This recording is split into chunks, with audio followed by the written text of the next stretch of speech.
Tough topic, but this is the season. Last Wednesday was Ash Wednesday, and in the Christian tradition, that means we are in Lent.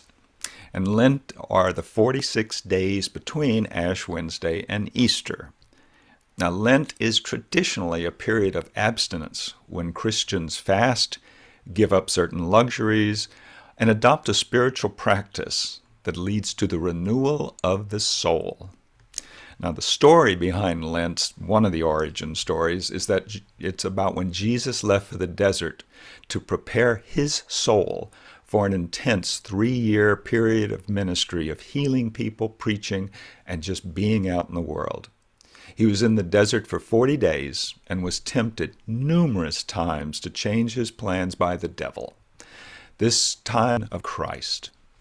Now, is in the Gospel of Mark, where the scribes who were always questioning Jesus were asked him, which commandment is the first of all?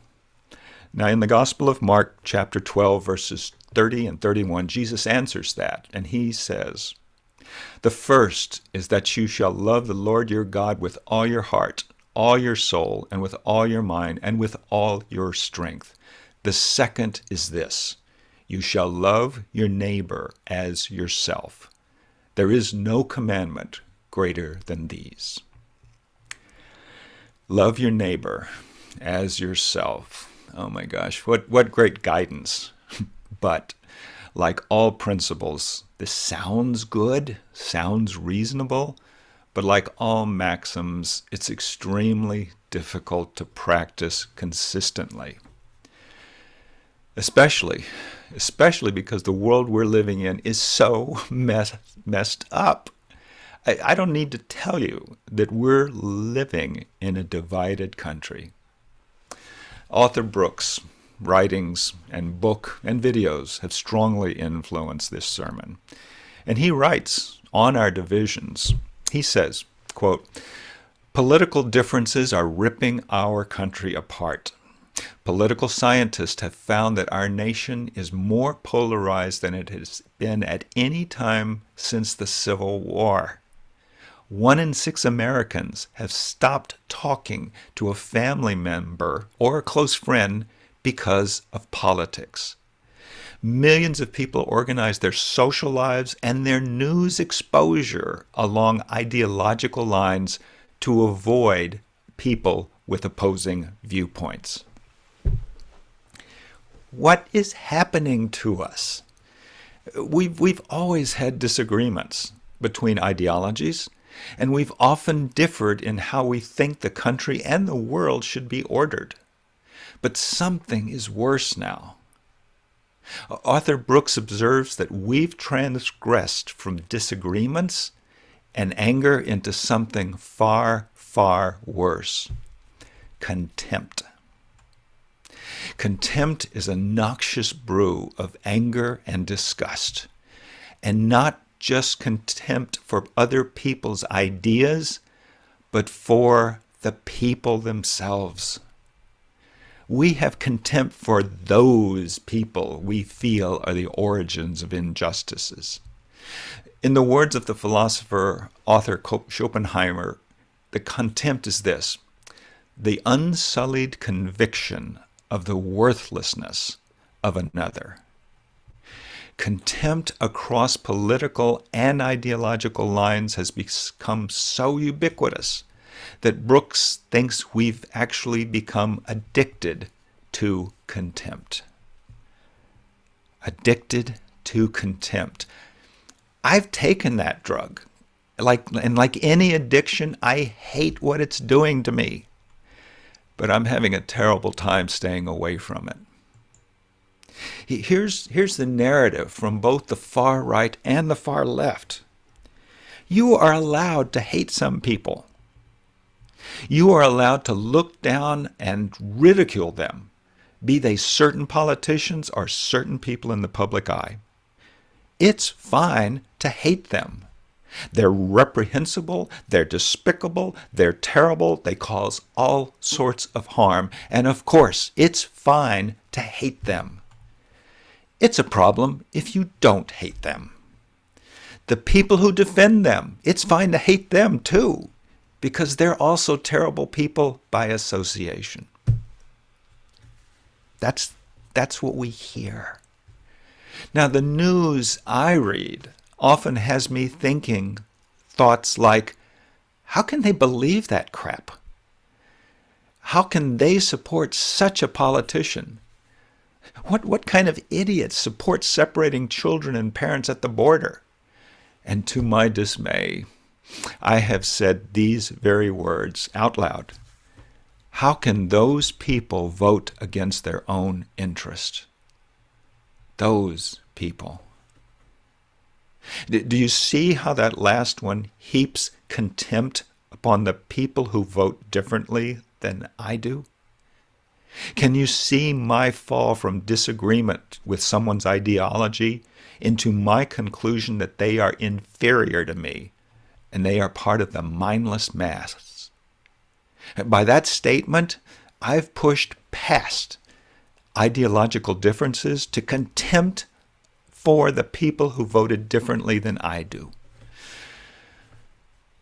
Addiction to contempt is being pushed on us by the outrage industrial complex, and that works well by catering to just one ideological side, creating an addiction by feeding our desire to believe that we are completely right and that the other side is made up of knaves and fools.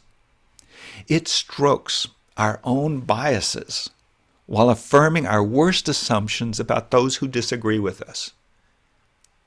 And upon reflection, I've realized the depth of my own addiction, and I don't like what I'm seeing in the mirror. Every addiction is damaging, but our addiction to contempt harms us in ways that are hidden from us because of our staunch belief that we know our views are right. Contempt makes us think that we can argue our way to an agreement.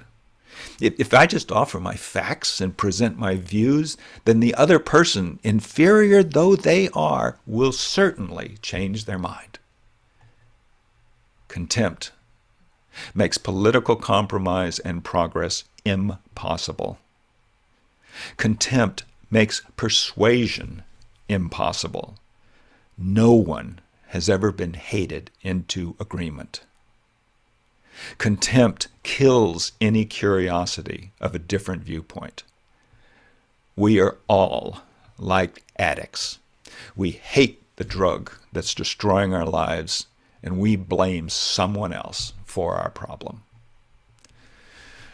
A pagan friend once told me that any good you do or anything good things you think goes around the world 3 times, spreading love.